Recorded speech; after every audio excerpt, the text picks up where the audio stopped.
नमस्कार, सत श्री अकाल, आदाब साथियों। सबसे पहले इस 72वें गणतंत्र दिवस की आप सभी को हार्दिक हार्दिक शुभकामनाएं।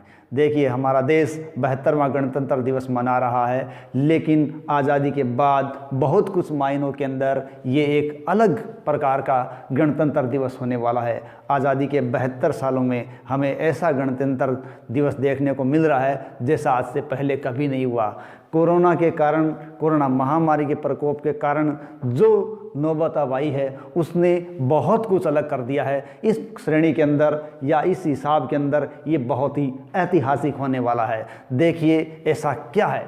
देखिए, आज़ादी के बाद का हमारे 50 सालों के इतिहास में पहली बार ये ऐसा गणतंत्र दिवस होगा जिस गणतंत्र दिवस पर कोई चीफ गेस्ट नहीं होगा। हालांकि ब्रिटिश प्रधानमंत्री बोरिस जॉनसन को इस चीफ गेस्ट के लिए आमंत्रित किया गया था, लेकिन ब्रिटेन के अंदर कोरोना का नया स्ट्रेन फैल चुका है, उसके कारण उन्होंने ये दौरा रद्द कर दिया है। तो आज़ादी के बाद 50 सालों के इस इतिहास के अंदर ये पहली बार हो रहा है जब गणतंत्र दिवस बगैर किसी मुख्य अतिथि के मनाया जा रहा है।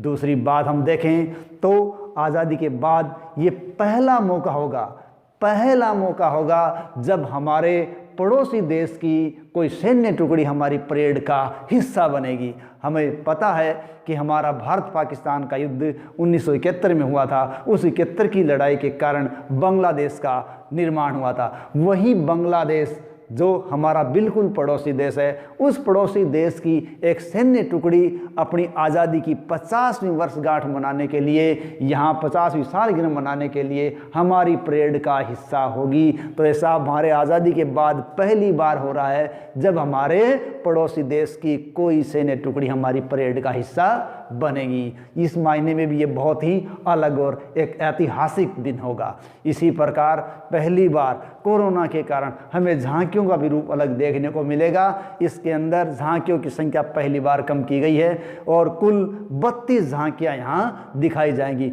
उन 32 झांकियों के अंदर भी बहुत कुछ अलग देखने को मिलेगा। इन 32 झांकियों के अंदर पहली बार केंद्र शासित प्रदेश लद्दाख की झांकी हमें देखने को मिलेगी। हमें कोरोना वैक्सीन की झांकी देखने को मिलेगी और आज़ादी के बाद पहली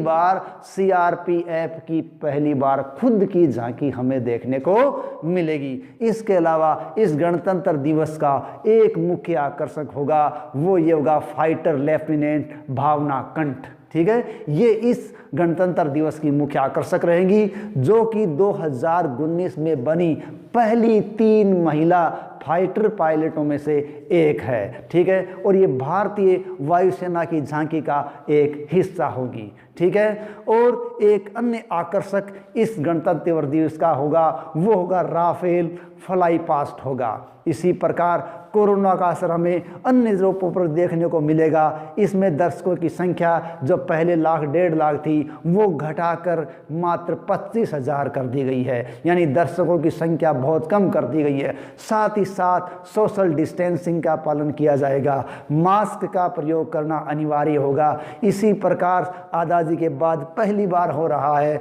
जब 15 साल से कम आयु के बच्चे इस गणतंत्र दिवस में वहाँ मौजूद नहीं होंगे, उनको प्रवेश नहीं दिया जाएगा। बहादुर बच्चे जिनको वह सम्मान किया जाता था, पहली बार 63 साल के इतिहास के अंदर वो वहाँ शामिल नहीं होंगे, उनसे वर्चुअल संवाद ही किया जाएगा। इसके अलावा मार्च करने वाले सैन्य दलों की संख्या 144 से घटाकर 96 कर दी गई है। ये भी कटौती कोरोना की वजह से है। मीडिया प्रतिनिधि जो 300 थे उनको घटाकर 200 पर ला दिया गया है, उनकी संख्या भी कम कर दी गई। इसी प्रकार जो 100 मेधावी ब्रिलियंट छात्र हैं वो छात्र पीएम बॉक्स से ही परेड का आनंद ले सकेंगे। इस प्रकार वो कोरोना का हमें कोप देखने को मिलेगा कि कोरोना ने किस प्रकार इस गणतंत्र को ऐतिहासिक और अलग कर दिया है, बहुत कुछ मायने में अलग कर दिया है। इसके अलावा हमारी परेड जो आज तक होती है ये वो विजय चौक से लेकर लाल किले तक जाती थी, लेकिन पहली बार आज़ादी के बाद वो कहाँ तक जाएगी? नेशनल स्टेडियम तक ही जाएगी। इस प्रकार ये गणतंत्र दिवस पहले के सभी गणतंत्र दिवस से अलग होने वाला है और एक ऐतिहासिक होने वाला है। धन्यवाद साथियों।